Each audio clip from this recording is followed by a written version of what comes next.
What is your address? నీ address ఏంటి అంటే వెంటనే దానికి కొంతమంది ఏం ప్రత్యుత్తరం ఇస్తారంటే, మాదండి, మాది నరసన్నపేట అండి, శ్రీకాకుళం అండి. ఒక ఆయన అంటాడు, మాది రాజోలండి, మాది కొవ్వాడండి, మాది కాకినాడ అండి. అది కాదు, అది కాదు. నీ అడ్రస్ ఏంటి అంటే, డోర్ నంబర్ ఫలానా, ఎల్లమ్మ తోట, లేకపోతే జగదాంబ ఏరియా, విశాఖపట్నం అడ్రస్. నీ అడ్రస్ మంచిదే, ఓకే.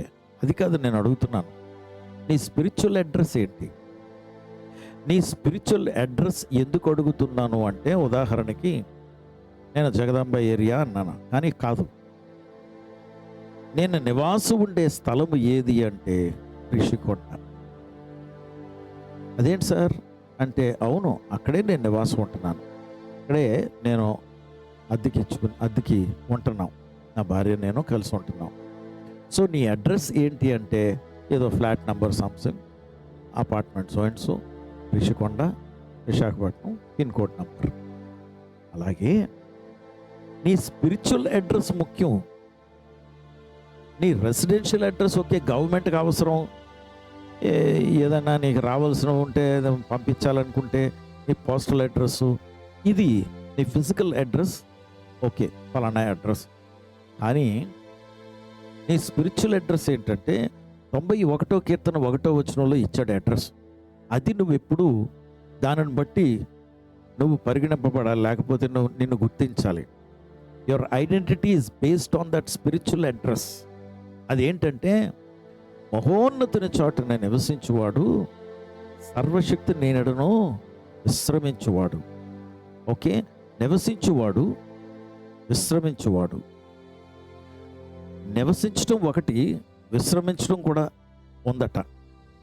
అంటే ద డ్వెల్లింగ్, నువ్వు విశ్రమించువాడు అంటే రెస్టింగ్, నువ్వు పడుకునేది, నువ్వు కదిలేది, భోజనం చేసేది రెస్ట్ ప్లేస్ అది. అంతేకాదు యువర్ డ్వెల్లింగ్ ప్లేస్. 24 గంటలు ఏ అడ్రస్ని బట్టి నేను గుర్తించవచ్చు అంటే పలానా అడ్రస్. అది ఏంటి అంటే, కీర్తనాకారుడు దావీదు అంటాడు, మహోన్నతుని చాటున. హూ ఇస్ దిస్ మహోన్నత? ఎవరైనా దేవుడు. మహోన్నతుడు ఎవరు అంటే దేవుడు. దేవుడు చాటున విశ్రమించువాడు, దేవుని చాటున నివసించువాడు, మహోన్నతుని చాటున, in the shadow of his throne. అంటే ఆయన సింహాసనానికి నీడ ఉంది. ఆ నీడలో మనము నివాసం చేయాలి. ఆ నీడలో మనం నివసించాలి. డ్వెల్లింగ్ అంటే ఏదో ఉండటం, లేచి వెళ్ళిపోవటం కాదు.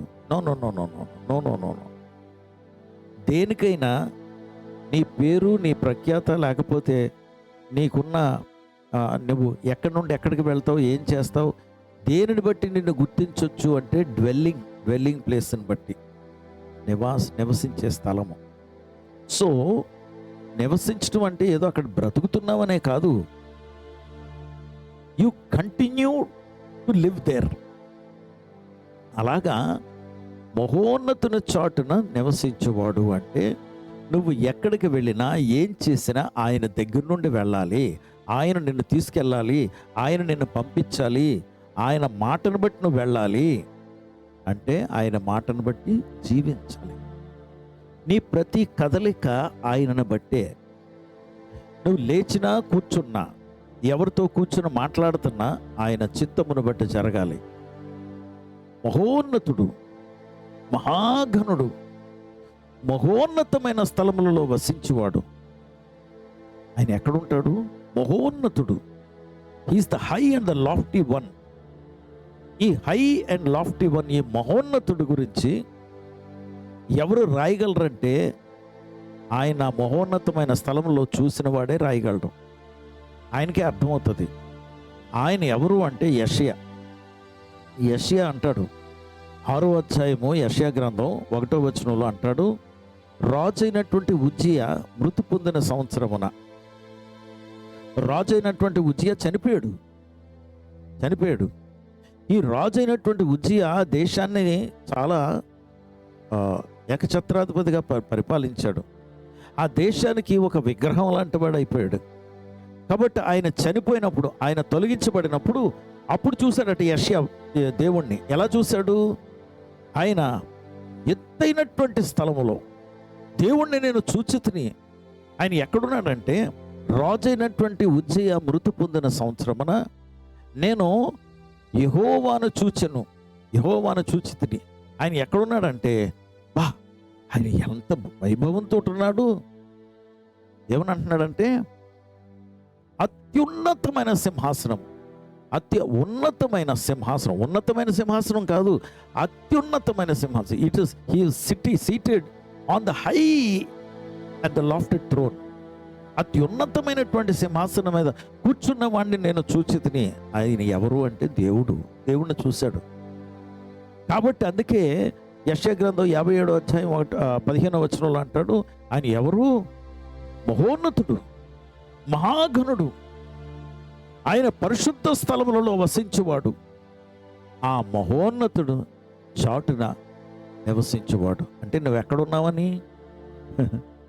పరలోకంలో యేసు ప్రభుల వారి సింహాసనం చాటున నువ్వు ఉన్నావంటున్నారు కీర్తనకారుడు అంటున్నాడు. ఇంకా అప్పటికి యేసు ప్రభుల వారు భూమి మీదకి మానవ అవతారం ఎత్తలేదు, ఆయన చనిపోలేదు, ఆయన తిరిగి లేవలేదు. ఆయన దైవత్వం కలిగిన వాడు, ఆయన దేవుడిగా కూర్చుని ఉన్నాడు. కానీ నీకు నాకు ఎంత గొప్ప ధన్యత, భాగ్యం అంటే, ఆయన భూమి మీదకి నీలాగా నాలాగా మనిషిలాగా వచ్చేసాడు, చనిపోయాడు, తర్వాత సమాధి అయిపోయాడు, 3వ దినాన తిరిగి లేచాడు, 40 దినాల శిష్యులతో మాట్లాడుతూ దేవుని రాజ్యమును గురించి బోధించిన తర్వాత ఆయన ఆకాశమునకు ఆరోహణ అయిపోయాడు. అక్కడ దేవుని దగ్గర, తండ్రి అయిన దేవుని దగ్గర ఆయన సింహాసనం మీద కూర్చుని ఉన్నాడు. యెషయా గ్రంథంలో చెప్తున్నాడు, ఆయన ఎక్కడున్నాడు అంటే సింహాసనం మీద పరలోకంలో కూర్చున్నాడు. నువ్వెక్కడున్నావు? I'm in heaven in Christ. అంటే పరలోకములో నువ్వెక్కడున్నావు? పరలోకములో క్రీస్తులో సింహాసనం మీద నువ్వు కూర్చుని ఉన్నావు, ఆయనలో కూర్చుని ఉన్నావు, ఆయనలో భాగం నువ్వు. కనుక ఆ మహోన్నతుని చాటున నివసించువాడే అని అక్కడ కీర్తనాకారుడంటే, దేవునికి స్తోత్రం కలుగునుగాక. నీకు నాకు ఇచ్చినటువంటి గొప్ప భాగ్యం ఏంటంటే, యేసు ప్రభుల వారు కాచిన రక్తమును బట్టి ఆ సింహాసనం మీద కూర్చున్నావు. సింహాసనం వెనక కాదు, సింహాసనం మీద కూర్చున్నావు. సింహాసనం మీద యేసుక్రీస్తు వారిలో కూర్చుని ఉన్నాం కనుక మనము ఆయన చాటున మనము విశ్రమిస్తున్నాం, తగి ఉన్నాం. దేవుని బిడ్డలారా, ఆయనలో మనకు విశ్రాంతి. ఆయన మనలో ఉన్నారు, మనం ఆయనలో ఉన్నాం కనుక. మీరు కానీ యోహాను సువార్త 17వ అధ్యాయం 21 నుండి 23 వచనాల వరకు చూసినట్లయితే, యేసు ప్రభుల వారు ప్రార్థన చేస్తారు, తండ్రి మీరు నేను ఏకమయ్యేలాగన నా మాటలు విని, వీరు వెళ్ళి బోధిస్తారు సువార్త, వీరు మాటలు ప్రకటించిన మాటలు విని నన్ను అంగీకరించినటువంటి వారు, మీరు నేను ఎలాగైతే ఏకమయ్యామో వారిని కూడా మీరు ఏకముగా చెయ్యండి ప్రభు అంటున్నాడు. అంటే we're one with God because of Jesus Christ. Yesu ప్రభు అన్న రక్షకుడిగా మనం అంగీకరించాం కనుక తండ్రి అయిన దేవుడు, యేసు ప్రభు వారు ఐక్యత కలిగి ఎలాగున్నారో అలాగే దేవుడు, యేసు ప్రభు వారు, పరిశుద్ధాత్ముడు, నువ్వు నేను ఏకమై ఉన్నాం, ఒకటిగా ఉన్నాం. అందుకే మన ఐక్యత చాలా ముఖ్యం. యేసు ప్రభుల వారితో ఐక్యత చాలా ముఖ్యం. ఆయన మాటను బట్టి మనం ఆయనతో ఐక్యతగా ఉన్నాం. మనకి అసాధ్యం అనేది ఏదీ లేదు. దేవుడికి అసాధ్యమైతే నీకు నాకు కూడా అసాధ్యమే. ఆయనకి ఏమన్నా అసాధ్యమా? లేదు. అందుకే ఆయనతో ఐక్యత కలిగి ఉందాం. మనము జై జీవితాన్ని జీవించి మన అవసరతలన్నీ దేవుడు తీరుస్తారు. ఆయన మనల్ని ఈ భూమి మీద ఆయన రాయబారులుగా పెట్టారు, అంబాసిడర్స్. జ్ఞాపకం చేసుకుని నీకు ఎదుట వచ్చే ఏ ఆటంకం కూడా ఉండటానికి వీల్లేదు, అది తొలగిపోను గాక యేసు నామములో. పరిశుద్ధుడా ప్రభా, నీకు వందనాలు, స్తోత్రాలు. మహోన్నతుడివి, మహాగణుడివి, మహోన్నతమైన స్థలంలో వసించేవాడివి ప్రభా. 91వ కీర్తనలో ఎన్నో ఆశీర్వాదాలు, నీ చాటును నివసిస్తే ఏ తెగులు మా గుడారము సమీపించదని, నాయన పాములను తేళ్లను త్రొక్కుదమని, నాయన కొదమసింహములను భుజంగములను అణగద్రొక్కుదమని, దేవదూతలు మమ్మల్ని చేతుల మీద ఎత్తి పట్టుకుందురని ప్రభా ఎన్నో ఆశీర్వచనాలు నువ్వు పలికావు కనుక ఈరోజు ఆ ఆశీర్వచనాలన్నీ మా పట్ల నువ్వు నెరవేరుస్తున్నావు.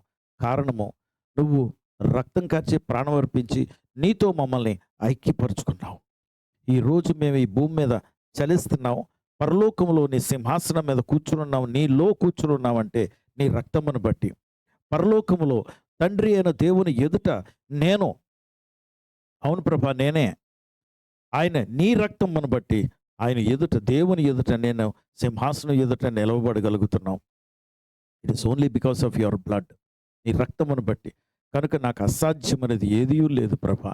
నీ రాయబారిగా ఇదిగో భూమి మీద నేనేం మాట్లాడినా, ఏం ప్రకటించినా, ఏమి ప్రవర్తించినా ప్రభా అది నీ చిత్తమును బట్టి నడిపించుకుని మీరు మహిమ పొందమని ప్రార్థన చేస్తూ, వెంటనటువంటి నీ బిడ్డలను కూడా జ్ఞాపకం చేసుకోమని, వారి అవసరతలు తీర్చమని యేసు నామంలో ప్రార్థించి వేడుకొంచున్నాం తండ్రి.